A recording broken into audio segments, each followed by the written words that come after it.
एक छोटे से गांव में रामू अपनी पत्नी सीता के साथ रहता था। दोनों एक दूसरे के साथ प्यार से रहते थे और उन दोनों में बहुत ही प्रेम था एक दूसरे के लिए। रामू अपने खेत में खेती करता था और उसकी पत्नी हाउसवाइफ थी। एक दिन की बात है, उस गांव में बहुत ही तेज बारिश हो रही थी। बारिश रुकने का नाम ही नहीं ले रही थी। उस दिन रामू अपने खेत पर भी नहीं गया था क्योंकि सुबह से ही बहुत तेज बारिश हो रही थी। फिर कुछ देर बाद रामू सीता से बोलता है, अरे सीता, देख रही हो ना, सुबह से बारिश तो छूटने का नाम ही नहीं ले रहा है। आज तो मैं खेत पर भी नहीं गया। इतनी जो तेज बारिश हो रही है, आज तो लग रहा है मेरे को इस तरह से बारिश हो रही है तो गांव में बाढ़ आ जाएगी। हाँ जी, बहुत ही तेज बारिश हो रही है। लग रहा है कि बारिश रुकेगा भी नहीं ये शाम तक। इतनी तेज जो बारिश हो रही है, इस वजह से तो गांव ही डूब जाएगा पूरा पानी से। वह तो है, पर हम लोग कर ही क्या सकते हैं सीता, ये तो ऊपर वाला ही जाने। कभी तो बाढ़ कभी सूखा, वही तो लाने वाले हैं। ठीक है जी, मैं जा रही हूँ खाना बनाने के लिए। देख रहे हैं ना कितना गैस का दिक्कत चल रहा है।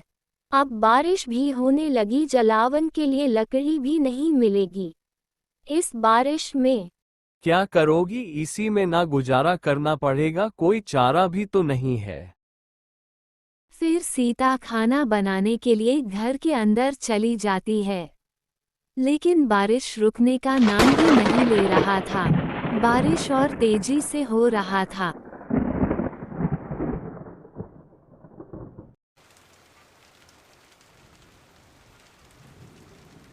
क्या भगवान, अब रुक भी जाओ, बहुत बारिश हो गया।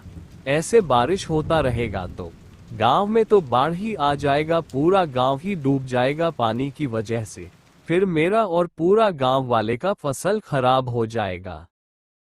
रामू ये सब बातें भगवान से बोल रहा था, लेकिन फिर भी बारिश रुकने का नाम ही नहीं ले रही थी। बारिश होते होते सुबह से शाम हो गई, फिर भी बारिश नहीं रुक रही थी।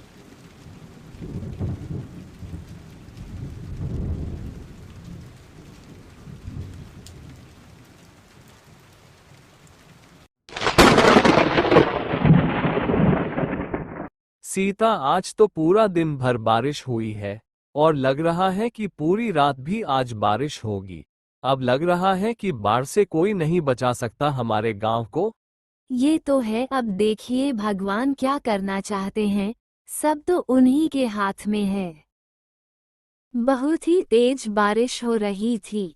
बारिश खत्म होने का नाम ही नहीं ले रही थी और बिजली भी बहुत तेज से कड़क रही थी।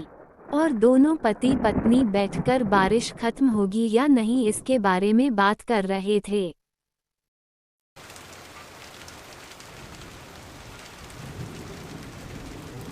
रात के 10 बज चुके थे। काफी अंधेरा हो चुका था और बारिश भी तेज हो रही थी। तब एक चुड़ैल अपना शिकार करने के लिए निकलती है। चुड़ैल का लाल लाल आँख और दांत नुकीले थे और वह सफेद साड़ी में घूम रही थी रात को शिकार करने के लिए। और वह शिकार करने के लिए रामू और सीता के घर के पास आती है। रामू के घर के पास आते ही वह एक बूढ़ी औरत के रूप में बदल जाती है और वह रामू के दरवाजे को पीटती है और वो रोती भी है। तब रामू बोलता है कि कौन रात को आ गया दरवाजा पीट रहा है। इतनी रात को कौन हो सकता है और इतनी तेज बारिश में हम लोग का दरवाजा पिट रहा है वो। तभी रामू उठता है दरवाजा खोलने के लिए कि कौन है जो इतनी रात को दरवाजे को पीट रहा है। तभी उसकी पत्नी बोलती है उससे, अरे रात को दरवाजा नहीं खोलते हैं, क्या पता कोई भूत हो। अरे ऐसा कुछ नहीं होता है, क्या पता कोई मेहमान आया हो और बारिश में भीग रहा होगा तो हम लोगों की मदद मांगने आया होगा। रामू ये बात बोलकर चला जाता है दरवाजा खोलने के लिए। रामू को क्या पता था उसकी मौत दरवाजे पर इंतजार कर रही है।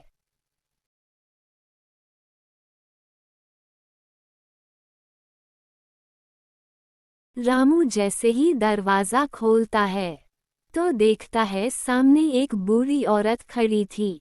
फिर रामू बूढ़ी अम्मा से पूछता है, अरे अम्मा, आप कौन है? और इतनी रात को आप कहाँ घूम रही है? और इतनी तेज बारिश भी हो रही है। आपको कहाँ जाना है?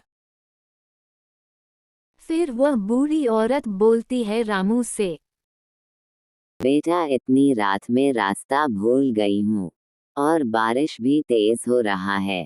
घर भी अपना नहीं जा सकती। क्या तुम अपने घर में मुझे थोड़ी देर के लिए रहने दोगे? फिर रामू कुछ देर सोचता है और बोलता है, हाँ हाँ बूढ़ी अम्मा, आ जाओ। जब सुबह हो जाएगी और बारिश रुक जाएगी, उसके बाद चले जाना अपने घर। ठीक है बेटा, तुम्हारा बहुत बहुत धन्यवाद इस बूढ़ी को सहारा देने के लिए।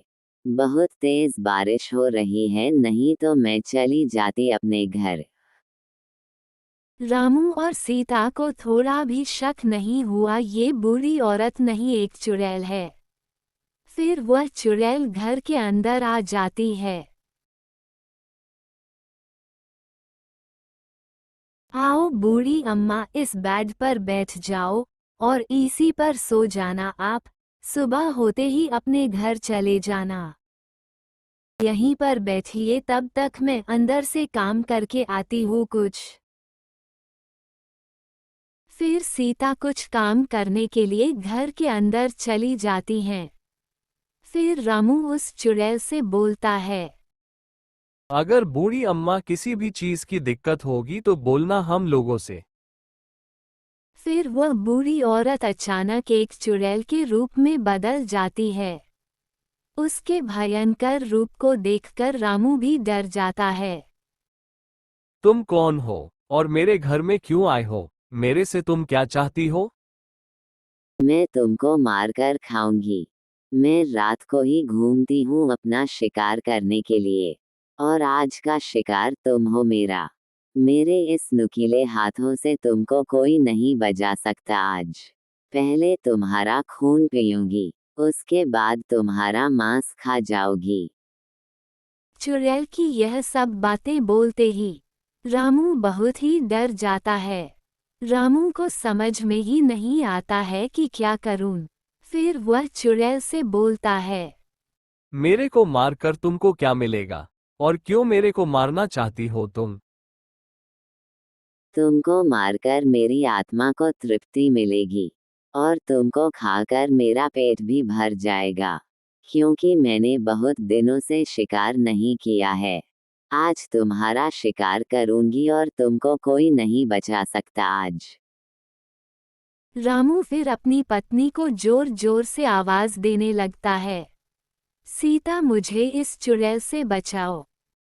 सीता, मुझे इस चुड़ैल से बचाओ। सीता, मुझे इस चुड़ैल से बचाओ। सीता को ये बात पहले ही पता चल गया था कि कोई रात को ऐसे ही नहीं आ सकता, जरूर कुछ गड़बड़ है। सीता पहले ही चली गई थी घर के मंदिर में गंगाजल लेने के लिए। तभी उधर से रामू की आवाज आती है, सीता मुझे बचाओ। सीता, मुझे इस चुड़ैल से बचाओ। सीता, मुझे इस चुड़ैल से बचाओ। फिर सीता बोलती है, अरे ये तो रामू की आवाज है, और रामू क्यों चिल्ला रहा है, मुझे बचाओ इस चुड़ैल से, मुझे बचाओ इस चुड़ैल से। लग रहा है रामू मुसीबत में है, मुझे जाना पड़ेगा। फिर सीता मंदिर से गंगाजल लेती है और जल्दी रामू की तरफ जाती है। और रामू बार बार चिल्ला रहा था, मुझे इस चुड़ैल से बचाओ।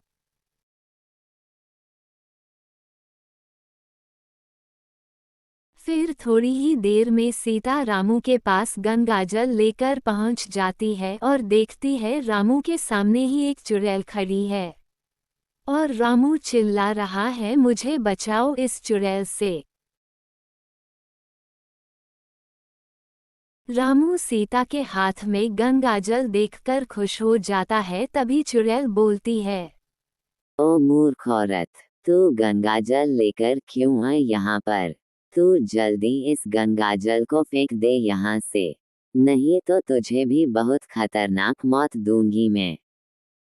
अबे मूर्ख चुड़ैल, तू क्या मुझे मारेगी? मरेगी तो तू जब ये गंगाजल तेरे ऊपर डलेगा ना, तब भस्म हो जाएगी तू। जैसे ही सीता ने गंगाजल का नाम लिया तो चुड़ैल के अंदर डर हो गया। फिर चुड़ैल बोली, ये गंगाजल मेरे ऊपर मत डालना, मैं तुम दोनों को कुछ नहीं करूंगी, मैं यहाँ से चली जाऊंगी, बस तुम ये गंगाजल मेरे ऊपर मत डालना। तभी रामू बोलता है सीता से, नहीं सीता, इस चुड़ैल को मत छोड़ना, इस चुड़ैल के ऊपर गंगा जल डाल दो। आज इसको छोड़ दोगी ना तो किसी और का ये जान लेगी दूसरे दिन। रामू की यह बात सुनकर फिर चुड़ैल बोलती है सीता से, नहीं सीता, ये गंगाजल मेरे ऊपर मत डालना, मैं कसम खाती हूँ, मैं किसी का जान नहीं लूंगी अब, और मैं इस गांव से बहुत दूर चली जाऊंगी, बस मुझे जाने दो यहाँ से। चुड़ैल की यह बातें सुनकर सीता को थोड़ी दया आ जाती है।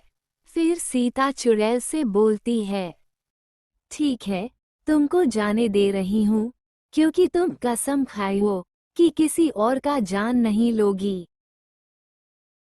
सीता की यह बात बोलते ही चुड़ैल तुरंत वहां से गायब हो जाती है। तभी राम सीता से बोलता है, चलो सीता, एक बात तो समझ में आ गई कि रात को कोई भी दरवाजा खटखटाए तो दरवाजा नहीं खोलना चाहिए, और कोई अनजान व्यक्ति को घर में रात को आने भी नहीं देना चाहिए। फिर दोनों पति पत्नी सो जाते हैं और दोनों तय करते हैं कि रात को कोई भी आ जाए दरवाजा नहीं खोलेंगे, क्योंकि आज उनके पास गंगाजल नहीं होता तो वह चुड़ैल दोनों को मार देती। इस कहानी से हमें ये शिक्षा मिलती है कि किसी भी व्यक्ति को बिना जाने पहचाने घर के अंदर नहीं बुलाना चाहिए, क्योंकि आज के ज़माने में किसी पर भरोसा करने लायक नहीं है।